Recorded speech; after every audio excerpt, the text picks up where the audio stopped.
Hi, everybody, from the Husker Hawkeye Midwest Security Laminate Studio. I'm Travis Justice, Dr. Rob Zadiska, my guest. And Rob, it's week one of the college football season. Finally, it's here. It's about time it got here. I think everybody's kind of been chomping at the bit for the season to get started. Let's talk about the Nebraska Cornhuskers. They get to open up at home. Nebraska's won 25 straight season openers playing Tennessee Chattanooga.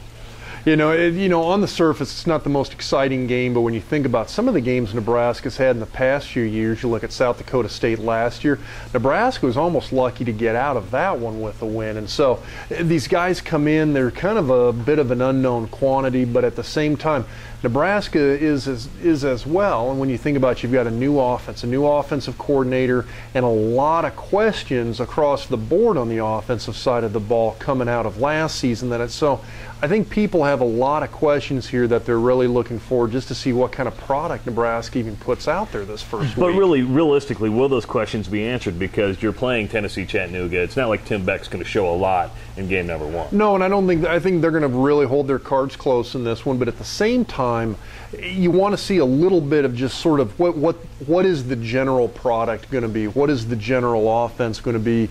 Nobody was ever really able to put a finger on what Nebraska's offense was the past few years with Sean Watson as the offensive coordinator. Now that he's gone, Tim Beck, as the new offensive coordinator, has said that he really wants to establish sort of a distinct identity, and I think you'll at least get a glimpse of what that identity is going to be, and I think that's at least what the fans have been looking for. You know, as last season ended, Taylor Martinez was not a very popular guy, not popular with the fans at least, because his heart really came into question. It seems like he's earned a lot of respect back with the coaches, with his teammates, and the fans as well. Well, and I think you see the effort that's gone into the offseason with him, and that's where it seems a lot of this change has come, especially those offseason workouts. Not even the spring ball where you would think you'd be seeing it, but more just with the off-season workouts, the 7-on-7, working with the receivers, working with the running backs, and it seems just what you see coming out of Lincoln, it sounds like that he's really made a big impression with those guys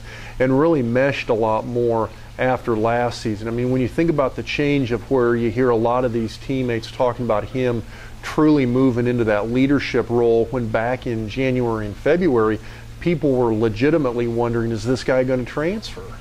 You look at the offense, and it seems to be there's questions, and we'll know more on after Saturday. The defense, not so many questions. I mean, this defense is going to be pretty stout. I think it is, and you look at the core of it coming back from the last couple of the years, and you look at, everybody talks about different levels, the defensive line, the linebackers, the defensive backs. Nebraska has 1, 2, maybe even 3 all-conference star-level players at each level. When you look at a returning second-team All-American at linebacker with David Levante, you look at defensive line with Jared Crick, Baker Steinkuhler, you look at Alfonso Dennard, who I know he's nursing a little bit of a muscle strain injury right now going into week one, but still you've got legit stars at almost every position on that defense, and so it really speaks highly of where that defense is at.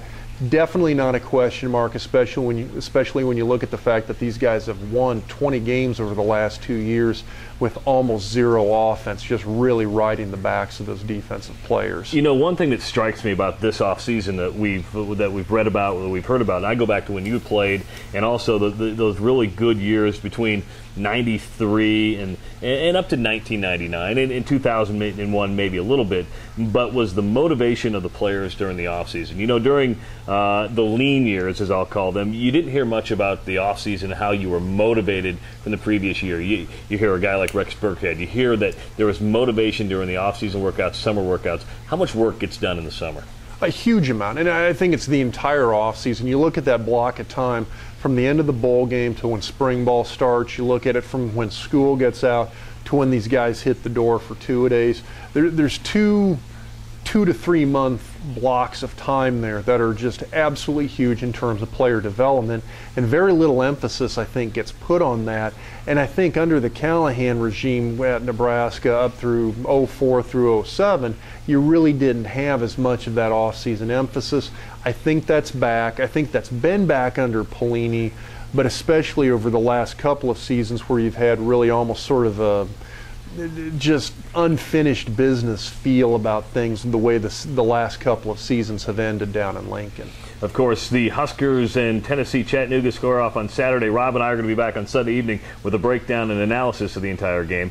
So for complete Nebraska news, also Iowa news, make sure to keep it right here to HuskerHawkeye.com.